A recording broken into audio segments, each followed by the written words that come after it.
The Mariel boat lift was one of the most visual crises of the last couple decades. People were being offloaded, processed. You could see thousands of these people and focus the camera on it and show it at scale.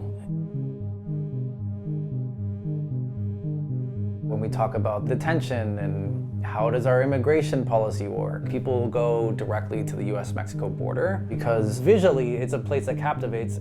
But with maritime migration, it's not as visual. Overall, we've had about an 800% increase of maritime migration over the last 2 years, and mostly focused on folks coming from Haiti or from Cuba. The rate of people coming by sea has gone up a lot, but it's not 1980 again. The fear is that it could be.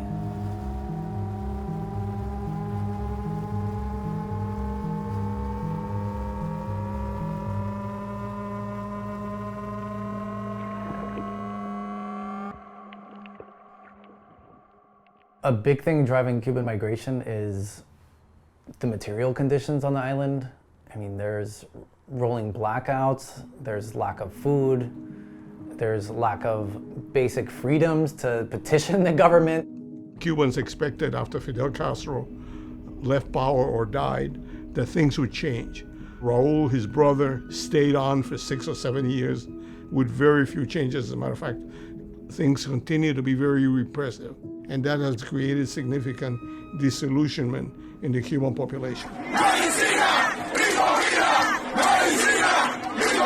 In 2021, we saw the first mass uprising across the island. Protests swept across Cuba, the largest in decades, and stunned the communist-run government. But the apparatus is so strong, they just crushed it.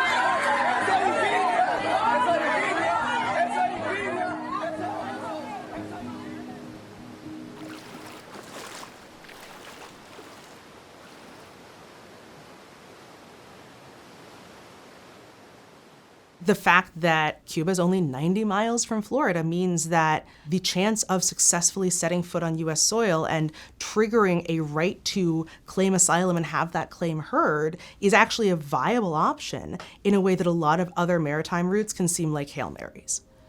The majority of people that we interdict at sea are repatriated to their home country or country of origin. If there is a reason to believe or a person has a claim that there's a particular fear of returning to their home country, that goes through a process that's run through the Customs and Immigration Service to determine whether or not that fear is founded or not. Very few of those manifestations of fear turn out to be deemed credible. It's not uncommon to have people that have tried to make that crossing 2 to 3 times previously. An asylum interview on a Coast Guard cutter is not much of a fair interview. I've represented various people who were tortured and who did not meet what is referred to as credible fear standard. In other words, they didn't even have a colorable asylum claim and they were returned. But if you made it to the US, the likelihood of being sent back is not as high. Any country that has really hostile relations with the US is not going to have a great diplomatic channel for saying we're deporting a lot of people to your country. You have people who have removal orders or deportation orders from decades ago, and Cuba hasn't accepted them. What that means is that you can go all the way through the immigration process and a judge can order you deported, but short of detaining you for the rest of your life, which the Supreme Court ruled the government can't do, that there is a time limit on how long you can be detained if there's no prospect of deporting you, you have to get released.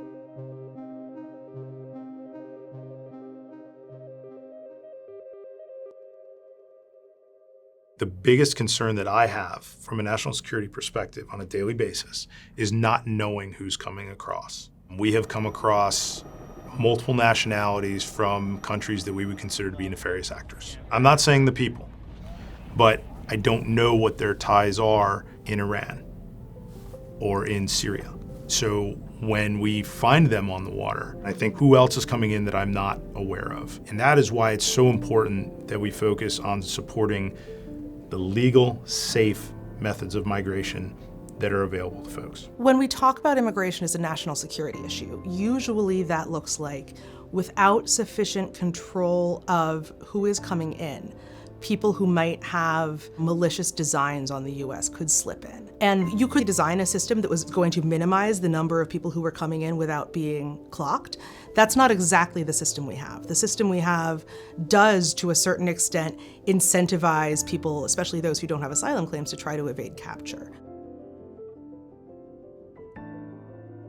The data we do have indicates that it is not frequent that people who are on terrorism watch lists, much less have any actual history of anti-American activity, are taking this particular route. If this is a matter of national security concern, how can we justify that Cubans who live in a country that's considered a state sponsor of terrorism for decades have had a preferred immigration status? And that's not to say the Cubans are a security threat. It's just when we talk about state sponsor of terrorism, national security, like, what are we talking about here? A lot of it's politics at the end of the day. We don't like the Cuban government politically, whether they represent a true terroristic threat to the US or not.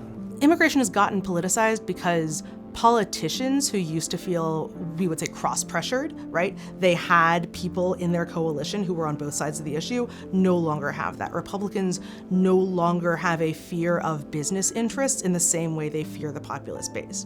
Democrats no longer feel that labor is going to attack them for being liberal on immigration because labor has gotten liberal on immigration. Florida has almost single-handedly been able to dictate US foreign policy towards Cuba because Florida was always the swing state, and you had to vie for those votes. So you would try to satisfy the Cuban Americans that could flip the state one way or the other.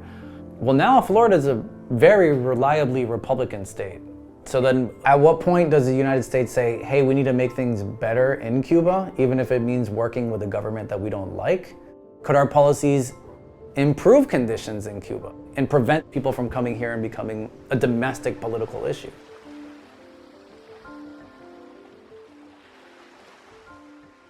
There are two extremes that you can easily fall into when you're thinking about the US's role in, changing migration. And one is that it's all what we call pull factors. If you have a more liberal immigration policy, then more people will come.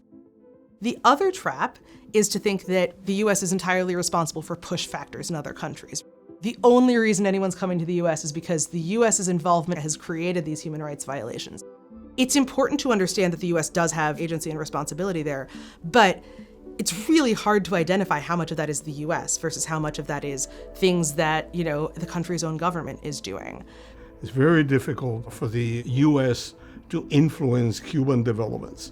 Lifting the embargo may bring in some economic relations, some investments into Cuba, but the regime is entrenched. There's a totalitarian system in the island, so there's no possibility of that being changed by economic relations. People don't like to talk about the sanctions, but of course they play a role. And if a policy hasn't worked in 50 plus years, it was a failed policy. The interesting thing for me about the way that this interacts with diplomacy is that immigration is becoming an explicit part of the US's negotiations with other countries, whether it's talking to Cuba and getting them to try to accept Cuban deportees, or in talking to Mexico and trying to get them to step up immigration enforcement and interdiction. Those have become asks that they're making of other governments. And when you make those asks, it ends up putting a lot of US border security, especially because we're measuring it in terms of how many people are showing up, not how many people are getting through, in the hands of other governments that are then in a position to make other demands. Here in the United States, immigration is often framed as a national security issue. As a result, a central component of the government's response has been to militarize the maritime border. But restrictive immigration policies and increased interdictions haven't really worked. The emphasis on migration has led to a single-minded focus on the symptoms rather than the root causes. Unless we clearly see the complexity of migration, policymakers will have a hard time reimagining an immigration system which works for Americans and makes sense to the world.